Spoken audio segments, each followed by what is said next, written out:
Glória a Deus, nessa oportunidade, cumprimento a todos com a paz do Senhor.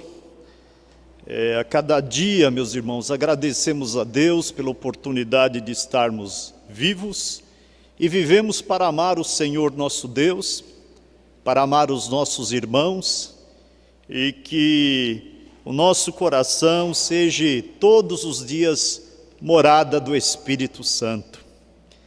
Eu estava buscando um entendimento na palavra de Deus para esses dias de pandemia, esses dias de Covid, um texto de uma narração histórica de um período de uma peste, ou uma epidemia, ou tipo uma pandemia com mortandade entre o povo de Israel, para nós fazermos uma comparação. Então, se você tem desejo de uma história bíblica, em que tenha um período de mortandade, um período de peste, o que aconteceu, o que Deus falou, como que os servos de Deus reagiram, é bem isso que eu trouxe para nós meditarmos, que Deus me deu para meditarmos aqui, em poucos minutos nessa noite. Então, em 1 Crônicas, capítulo de número 21, eu vou ler dos versículos 14 ao 20. Obrigado, pastor Wagner. Então, 1 Crônicas, o capítulo 21, os versículos do 14 ao 20. Olha que interessante. A história começa desde o versículo 1, mas eu vou do 14 ao 20 e vamos recapitular essa base histórica. Diz assim: mandou, pois, o Senhor a peste a Israel, e caíram de Israel 70.000 homens. Olha que não estão falando de mulheres nem crianças. E o Senhor mandou um anjo a Jerusalém para a destruir. E ao destruí-la o Senhor o viu e se arrependeu daquele mal. E disse ao anjo destruidor: basta agora, retira a tua mão. E o anjo do Senhor estava junto à eira de Ornã, o Jebuseu. E levantando Davi os seus olhos, viu o anjo do Senhor, que estava entre a terra e o céu, com a espada desembainhada na sua mão, estendida contra Jerusalém. Então Davi e os anciãos, cobertos de panos de saco, se prostraram sobre os seus rostos. E disse Davi a Deus: não sou eu o que disse que contasse o povo? Eu mesmo sou o que pequei e fiz muito mal. Mas estas ovelhas que fizeram? Ah, Senhor meu Deus, seja a tua mão contra mim e contra a casa de meu pai, e não para castigo de teu povo. Então o anjo do Senhor disse a Gade que dissesse a Davi que subisse Davi para levantar um altar ao Senhor na eira de Ornã, o Jebuseu. Subiu, pois, Davi conforme a palavra de Gade, que falara em nome do Senhor. E virando-se Ornã, viu o anjo, e se esconderam com ele os seus 4 filhos, e Ornã estava trilhando trigo. Amém. Que Deus abençoe em cada coração essa história sagrada da palavra de Deus. Esse período aconteceu quando a Bíblia diz em 2 Samuel, capítulo 24, que tem o paralelo dessa história, foi escrito no livro de Samuel e também Crônicas, onde eu li, que o Senhor estava irritado com Israel. Por que o Senhor estava irritado com o povo de Israel? A Bíblia é bem clara, o Senhor se irritava com o povo por causa dos pecados. Deus ama as pessoas, mas Ele detesta o pecado. Ele ama o ser humano, mas não é conivente com o erro. Pecado é transgressão, pecado é errar o alvo, pecado é ferir o coração de Deus. Então o povo vinha pecando contra o Senhor, estava irritando, e a ira de Deus foi fervendo contra o povo. Já que o povo estava pecando, o povo de Israel, e Deus estava irritado com ele, houve uma permissão de Satanás enganar ao rei Davi. E Satanás induziu Davi a pecar contra o Senhor, numerando o povo. E Davi chama o general, que é Joabe, e diz: numera o povo, numera os escolhidos de guerra, os homens valentes. Aí Joabe diz: olha, rei, que o Senhor multiplique mais e mais o povo, mas não precisa numerar. Numera, eu estou mandando numerar, numera. Numerou o povo. Quando numerou e trouxe o número para Davi, pesou-lhe o coração, porque o Espírito do Senhor, o Espírito Santo, que habita na sua vida, que habita na minha vida, tocou em Davi dizendo: você pecou. Deus não mandou numerar o povo, porque ainda que Davi fosse rei, ele não podia mandar naquele povo, nem determinar as coisas conforme o seu bom ou mau conselho. O povo é do Senhor, e quem manda no povo é o Senhor. É igual à igreja. A igreja tem pastores, a igreja tem evangelista, tem presbíteros, tem diáconos, todos servindo a Deus, mas a igreja é do Senhor. Quem manda na igreja é o Senhor pelo seu Espírito Santo de verdade. Saiu fora disso, o Espírito Santo acusa, o Espírito Santo requer, o Espírito Santo cobra. E aí Davi disse: pequei contra o Senhor. Deus mandou o profeta Gade até Davi, dizendo: escolhe um de 3 castigos que eu vou colocar para você. Escolhe um. Você quer ficar 3 anos fugindo dos 3 anos de fome? Quer padecer 3 anos que não tenha produtividade, escassez, vai ser uma dificuldade, recurso não vai ter, fome, aperto de fome total? Você quer 3 meses, ou você quer 3 meses, os teus inimigos vindo e a espada deles consumindo, eles tendo vitória? Ou quer 3 dias da espada do Senhor, 3 dias de peste? A espada do Senhor na Bíblia é a peste. Aí Davi diz assim: eu tenho que escolher? Gade diz: eu preciso levar a resposta àquele que me mandou. Sabe aquele que me mandou? Sabe aquele que me mandou? Preciso levar uma resposta. Irmãos, nós vivemos dias que as pessoas assim não têm um conhecimento de Deus na sua área, no seu âmbito de justiça. Está sendo muito levado só por um lado de misericórdia, perdão e amor. Quando Paulo diz: considerai a bondade e a severidade de Deus.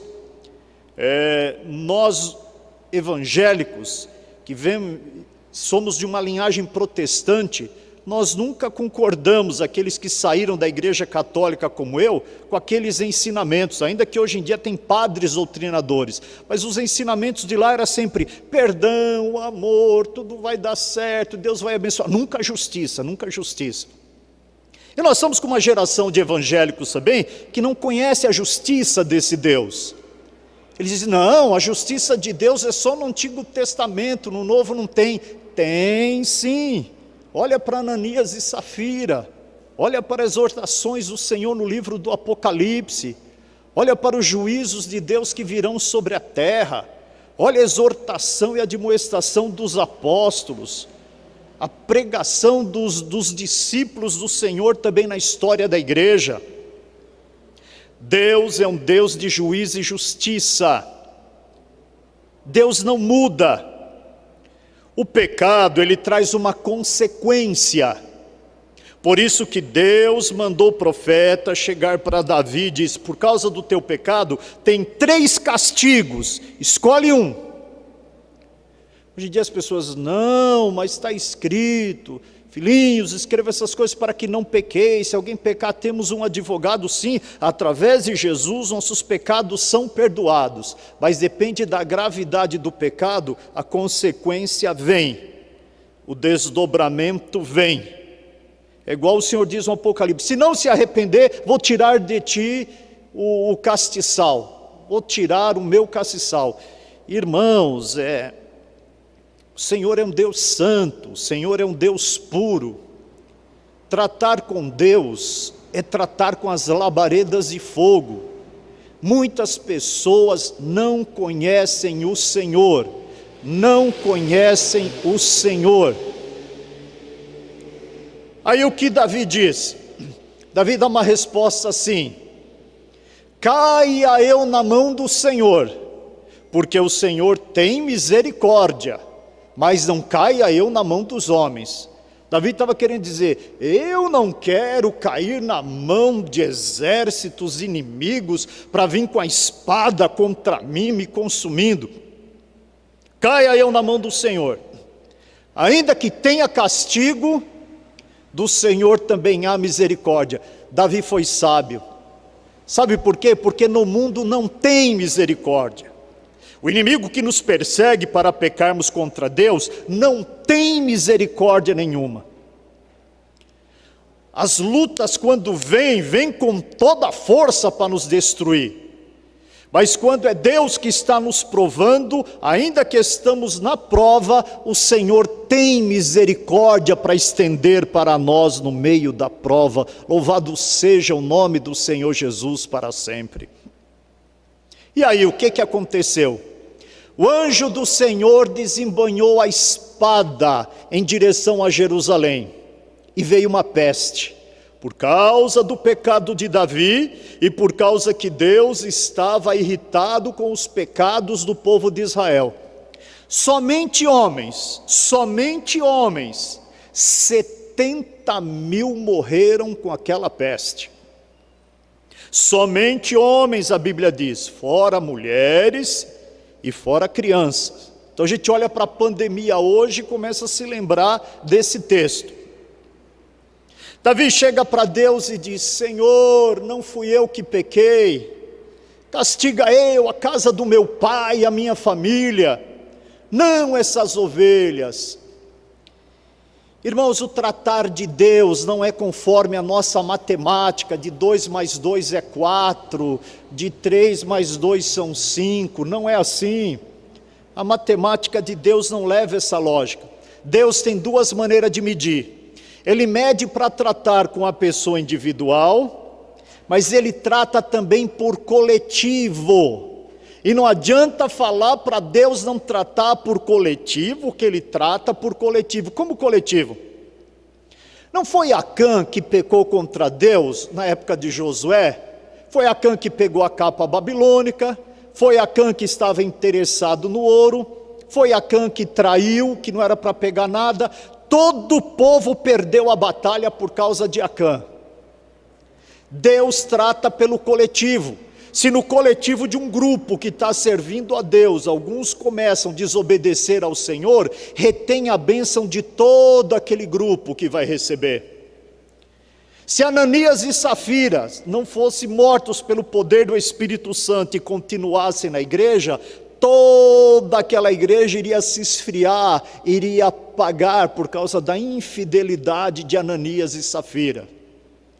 Deus trata de uma forma geral. Quando Balaão deu conselho a Balaque dizendo: manda umas mulheres bonitas para que os jovens possam se prostituir, aí nós vamos vencer Israel. Deus avisou Moisés dizendo: olha, todo o povo já está em pecado. Mas não era todo o povo, era só os jovens que se retiravam, que veio as mulheres e houve um caso lá. Mas o povo não teria mais vitória por causa daqueles que pecam. Então, quando Jesus diz que um pouco de fermento leveda toda a massa, é porque o Senhor trabalha no coletivo também. Olha as exortações do Senhor Jesus no livro do Apocalipse. Ele olha para a igreja e trata num coletivo, Então, um pouco ali de fermento já impede aquela grande bênção de Deus. Então é por isso que Davi pergunta e não está entendendo, fui eu que pequei, mas o Senhor está tratando todo o povo de Jerusalém com a peste. Davi, eu já estava irritado com o pecado do povo, se Deus fosse responder, e ele poderia dizer, e eu trato também no coletivo. A pessoa está errando, eu cobro de todo mundo, e ainda impeço a bênção de todos, e não chega a vitória de maneira nenhuma. Mas Deus não respondeu, não explicou para Davi, não deu satisfação. Isso nós temos entendimento nos dias de hoje.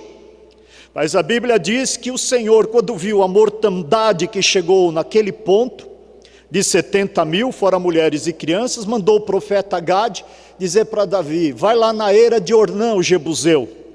Essa eira de Ornã é bem o Monte Moriá que temos hoje lá em Jerusalém. Ornã ficou lá, ele era um jebuseu, foi conquistado, mas ele deve ter sido uma pessoa que se sujeitou, talvez humilde, ficou morando lá e aquela propriedade era dele. E o profeta disse, o Senhor diz, vai lá na eira de Ornã, o jebuseu, e levanta um altar e oferece sacrifício ao Senhor, para que passe a peste, para que pare a mortandade, para que a assolação possa ir embora. E Davi, chamando os anciãos, se vestiram de saco, humilhação, tiraram as roupas bonitas, e se vestiram de saco e cinza, e eles vão com humildade. Quando Davi vai indo, ele vê o anjo entre o céu e a terra, e a espada desembainhada. Meus irmãos, a espada daquele anjo não era normal. Davi era um homem guerreiro, acostumado com espada, acostumado com guerra. E ver anjo, você vê que o Ornã, quando viu o anjo também com seus 4 filhos, ele se escondeu na terra. Vem, foge dessa presença que esse anjo é terrível. Anjo não é como pinto, ai que anjo bonito, que brilhante, que cheio de amor. O anjo do Senhor traz o terror na frente dele também. Poder, autoridade. Aquele anjo lá, a Bíblia diz que Davi ficou muito tempo sem ir na eira de Ornã, porque estava aterrorizado com a espada daquele anjo. Aquilo não era uma espada normal na mão. A espada daquele anjo, segundo alguns estudiosos, ela seria igual aquela espada flamejante que guardava o caminho do jardim do Éden, para ninguém passar por aquele caminho e comer do fruto da árvore da vida. Era uma espada viva, uma espada flamejante, que Davi, um homem acostumado a matar, acostumado à guerra, acostumado a ver sangue caindo, conhecer todo tipo de espada daquela época, a espada daquele anjo, diz o último versículo aqui de Crônicas, capítulo 21, diz, Davi não ia na eira de Ornã, porque estava aterrorizado por causa da espada do anjo. Veja a autoridade do anjo de Deus, veja o juízo do Senhor quando chega como que é. Agora Davi era uma pessoa que sabia lidar com o Senhor, assim como outros reis que eram tementes a Deus, assim como profetas, assim como Moisés. Quando as coisas vinham, eles sempre sabiam que era por causa do pecado. Não tem outro jogo de cintura com Deus. Consequência do pecado, a medida do pecado, o transbordar do pecado. Não tem outra jogada, não tem. É naquela linha, é na reta da justiça com o Senhor. Então Davi conhecia o Senhor, conhecia, e nós precisamos conhecer, meus irmãos.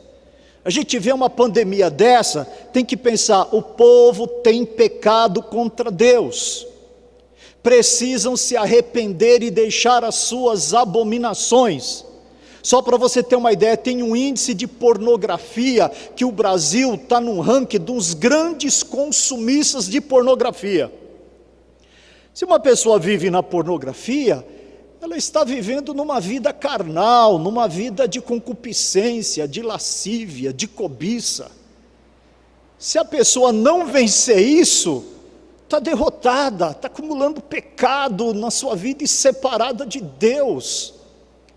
Mesmo que venha na igreja, precisa se arrepender, precisa confessar, precisa pedir força a Deus, precisa ter vitória em nome do Senhor Jesus. O sangue de Jesus tem poder para dar vitória sobre bebida, sobre vícios, sobre pornografia, sobre traições, sobre mentira. Mas as coisas não se levam com Deus de qualquer maneira, não é assim. Quem vive assim não conhece o eterno, não conhece Cristo, não conhece. E o que aconteceu? Davi foi lá com os anciãos, quando encontrou Ornã, falou: olha, eu vim aqui sacrificar o Senhor. E Ornã falou: olha, eu te dou esse pedaço de terra. Davi diz: não, eu vou comprar, vou pagar, não vou fazer um sacrifício para o Senhor que não gere custo.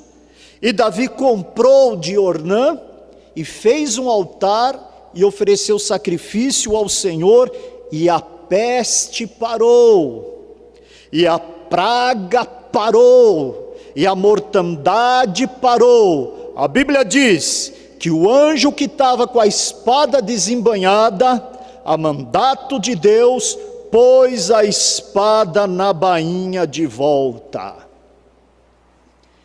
Irmãos, eu não tenho dúvida de dizer que tem um anjo com a espada desembainhada, por causa da blasfêmia dos homens ímpios, por causa do orgulho dos soberbos, por causa da corrupção dos juízes, por causa dos poderosos da terra que se sentem deuses, mas não são deuses, são apenas homens e nada mais do que isso.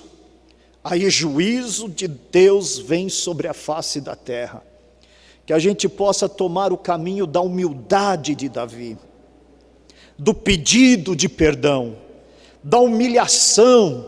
Vamos interceder pelos nossos familiares que vivem uma vida distante de Deus, ou um coração rebelde.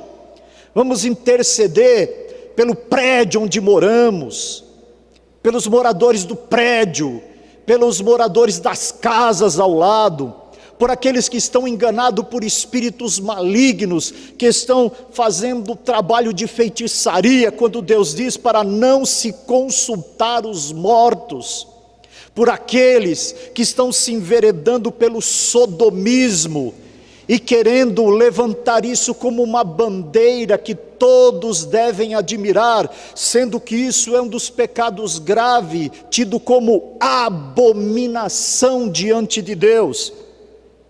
E aqueles outros que também praticam pecados horrendos de profanação diante de Deus, tomando sangue, praticando violência, derramando o sangue do seu próximo, do seu semelhante, roubando, assaltando, tirando vidas das pessoas, praticando pedofilia, matando crianças, espancando idosos.